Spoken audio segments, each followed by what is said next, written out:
చాలా గాలి వస్తుందండి. గాలి గురించేమో గానీ అన్ని పూలన్నీ రాలిపోతున్నాయి కాకర చెట్టుకున్నవి. చాలా గాలి, విపరీతమైన గాలొస్తుంది. వర్షం ఏం రావట్లేదు గానీ గాలొస్తుంది చాలా. ఈరోజు ఒక 2, 3 కాకరకాయలు కనిపిస్తున్నాయండి.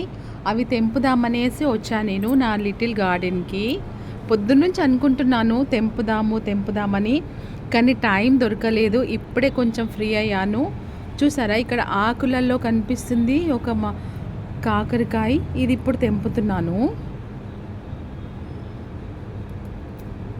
ఫ్రెష్ కాకరకాయలు కదండి, టేస్ట్ చాలా బాగుంటుంది.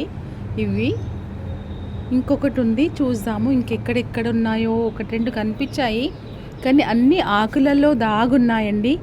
ఒక్కొక్క ఆకుని టచ్ చేసి తీయాల్సి వస్తుంది. ఇంకోటి ఏంటంటే కాకర చెట్టుని ఎక్కువ మనం టచ్ చేయొద్దండి. అది ఎందుకంటే మనం పచ్చికాయలను కూడా ముట్టుకుంటే అవి 1 or 2 డేస్లో మొత్తం పండు వారి పడిపోతున్నాయి. అందుకే ఏదైనా తెంపాలనుకున్నప్పుడే అప్పుడే ఆ కాయలను నేను తెంపుతున్నానండి. లేకుంటే దూరం నుంచి చూసి ఓకే ఇంకా టైం ఉంది 1 or 2 డేస్ అనేసి ఇడిచిపెట్టేస్తున్నాను.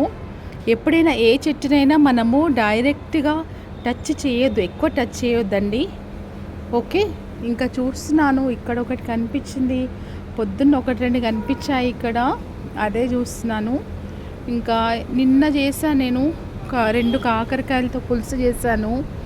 ఇంకా మొన్న చేశాను. ఇంకా అదే చూస్తున్నాను, ఎక్కడెక్కడో ఉన్నాయి చూస్తున్నాను.